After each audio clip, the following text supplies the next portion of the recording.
We're going to do it right here at the podium. So for those who have given, you know how on TV you get a warning, this may not be suitable for viewing. I just want to give you a warning. So anyway, all right, go ahead, folks. What do you want? Governor, I know Governor Taft was criticized for giving large rebates during, particularly around election years, criticized as that being a way to curry favor with employers. Would it be more responsible to use some of these assets to reduce the rates that employers pay? Well, we're doing both. I mean, I think you heard that, right? We did 4%, and this will end up with, if the legislation passes, which we think it will, and also the fact that they're going to get a reprieve, it will mean another 4%. But when so we're doing both. And frankly, Senator Faber said to me yesterday, I really want the rates to come down, and I agree. I mean, we did 4% last year, and you'll end up with another 4%. But when you have this cash, you want to get this cash back to people. Because when you get it back to them, you help grow their businesses, plus you circulate money in the state of Ohio, which is good. But I understand that no good deed goes unpunished.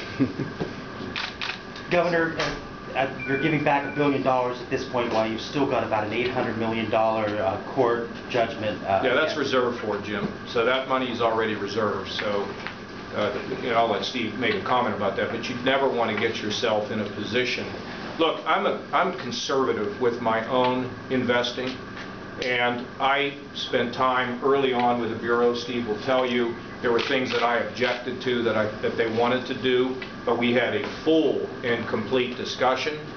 Some of what they had suggested I agreed to. I said, I think that's good. Some things we never did reach an agreement, and they didn't invest. So, but you want to make sure that you are diversified, and you want to make sure you're focused. And you want to make sure that you're going to be properly reserved, because without proper reserves, you have a problem. But he'll talk about that and the cushion that we have. Absolutely. The governor answered it very well. We have set aside already the dollars that are involved in the lawsuit. There's no consideration of that here today, other than we've appropriately set it aside. We believe our arguments are just, and we'll continue to appeal as long as we feel fit. I do want to mention on the other thing, one reason we didn't use this huge cash supply to adjust rates is to set off the kind of roller coaster that Ohio has had too often in BWC of rates going up and down based on a cash balance.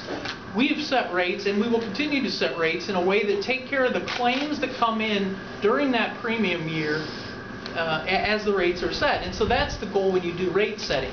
It's completely appropriate, and this is the way private insurance companies and other states handle it. When you get an excess, though, on your return, it's very appropriate to send that money back. What's interesting is if you take the small business tax cut, which I know the senator is very positive towards, that's about a $700 million deal. You give small employers another $1 billion back, you're looking at a $1.2 billion essentially tax cut, if you could get that done for our medium and small employers in this state. I mean, we have had lots of debates about economic stimulus packages. The beautiful thing about this is we don't have to borrow money to provide a stimulus. We've got the money and give it back to the people that paid into the fund.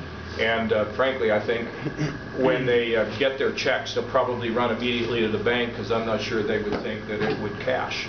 The government hasn't been that helpful to them. Governor, what's the process for that? How soon would these businesses see this money? June or July. I'm going to go around and pass out checks. You'll enjoy that.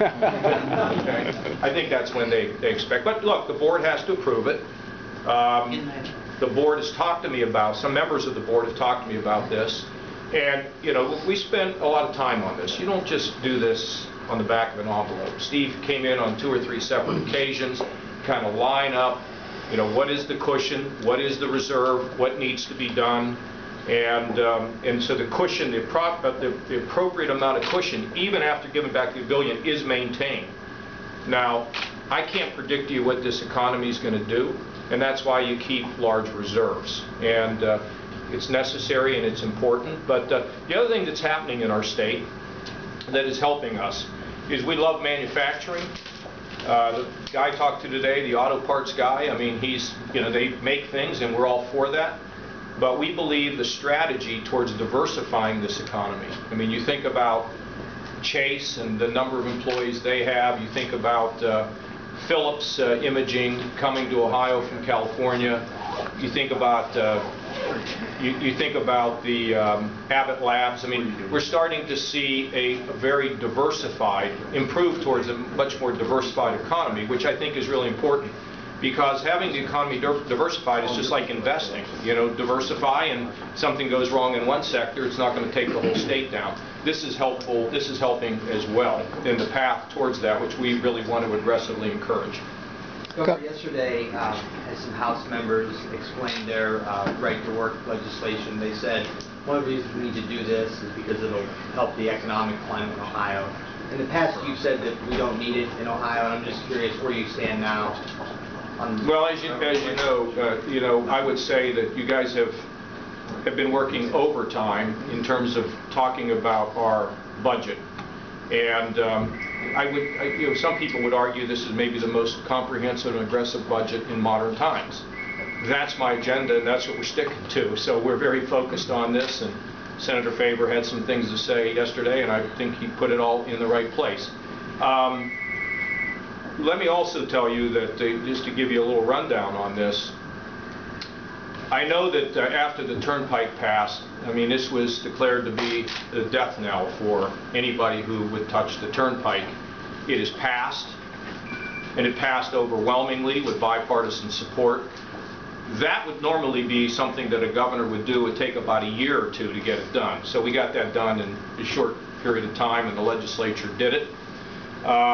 Our higher ed reforms, which should lead to more graduation, it's going to make its way through overwhelmingly.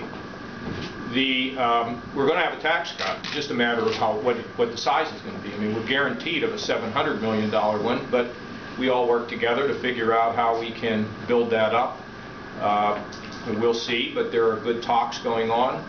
I'm not going to get into the details of Medicaid, but people are taking a look at ways in which to move something like that forward. I don't want to say any more than that. And on the schools, frankly, there isn't that much difference between the House and the Senate, or the House and our administration's plan.